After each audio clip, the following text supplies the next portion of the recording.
Hello, and welcome to Cocktails with a Twist of History, your digital destination for all things cocktails. I've always wanted to be part of a gentleman's club where they sit around in nice leather chairs and drink fine scotch or interesting cocktails. To some degree, the clubhouse and the golf course is kind of like this. There's a famous cocktail called a Clover Club, and that comes from one of these gentlemen clubs in Philadelphia. The Clover Club, the club itself, was chartered in 1882. They were a group of high-powered businessmen who met at the Bellevue Stratford Hotel in Philadelphia. It's interesting how colors represent different things over the course of time. Pink, for example, was a power color for the jet set at the end of the 1800s and the early 1900s. For example, the Great Gatsby, he wore a pink suit in 1925. This example may explain why manly men, such as Yeats, who was a poet, drank the Pink Clover Club cocktail. The cocktail is made from gin, lemon juice, egg whites, and raspberry or grenadine syrup. The raspberry syrup is what makes it pink. The cocktail's earliest published citation appears in a cocktail book in 1910. The book was by a guy named Raymond E. Sullivan, and it was called The Barkeeper's Manual. It says it's for, quote, distinguished patrons of the oak-paneled lounge. Okay, I have been talking way too long without a drink in my hand. Let's make a Clover Club. It is a shaken cocktail, and since it has egg whites, we are going to dry shake it, even though the original recipe does not say anything about dry shaking, but we are going to do it. So, first thing we're going to need is 2 ounces of London Dry gin. I am going to put in slightly more. 1 egg white. I have it over here. Here is our egg white. We need a ½ ounce of fresh lemon juice. Here we go. And now we are going to use, instead of a raspberry syrup, I'm going to use a raspberry liqueur. It says it needs a ½ ounce. I think it needs slightly more than that. So we are going to put in about almost an ounce of this raspberry liqueur.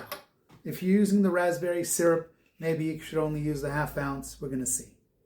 Anyway, here we go. Now, like I said, the first thing we're going to do is a thing called a dry shake. So we want to put our cap on, make sure it's nice and tight, because without the ice, it does not seal it so well, which is why sometimes it will leak.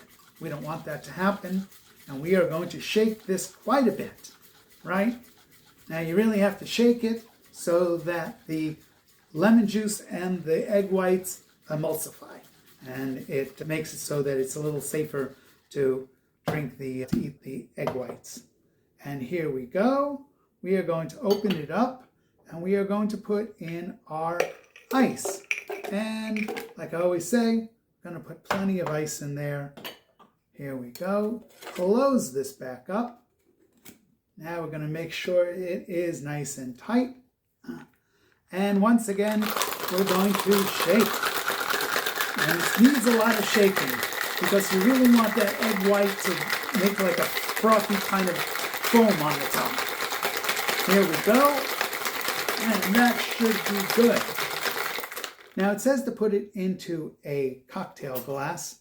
I'm going to assume that means a martini glass.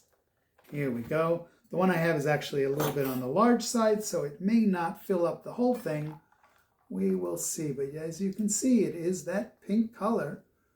And since I made a lot of it, there is almost to the top of it. Look at that. And you can see there's that foam on the top. Now, it also says that you should put in some raspberries on the top.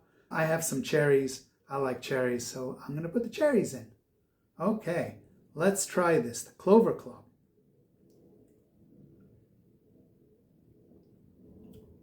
Ooh, that is a really good cocktail. The raspberry really comes forward. The raspberry with the lemon is very nice together. That is an excellent cocktail. Just to note, if you are going to do the raspberry syrup, you put sugar into a pot with some water. You put in the raspberries and you cook that up for a little while, let it cool. I always like to put vodka in this after it cools down. It helps it preserve for a longer time, and you can leave it in the refrigerator for a longer period of time. In spite of the pink color, this is a gentleman's drink. Okay, so the cocktail was initially very popular. The cocktail was a pre-Prohibition favorite, and it was known for its pink color and foamy texture, and that comes from the egg whites. It was featured in various cocktail books and mentioned in a lot of newspapers at the time. The drink lost its popularity after World War II. Tastes changed. There was a negative review in Esquire magazine in 1934, and also it had a perceived difficulty of using the egg whites. The resurgence came in the cocktail renaissance of the early 2000s. Bartenders were rediscovering original recipes, which they did with this. In this original one, they actually changed it. They added some of the lemon juice and they used dry vermouth instead, or in addition to, sometimes, depends on where you're seeing the recipe. For those Stephen King fans, by the way, like me, there was a short story called The Breathing Lesson, and there was a story told of a gentleman's club where they told a story about a very unusual birth. If you've never read this one, go look it up. It's very good. In the early 1900s, gentlemen's clubs were private, male-only social clubs, and they were a place to relax, eat, socialize, or network. They were considered a second home for the wealthy and elite, and offered amenities like dining rooms, libraries, bars, and lodging. These clubs served as an important part of the social and political life. Membership was typically exclusive and often required expensive fees. Clubs could have themes or be limited to certain types of professions or interests. They had an air of sophistication and exclusivity. The Yale Club in New York City was founded in 1897 and still operates today, although now it is for both men and women, but it is still exclusively for members.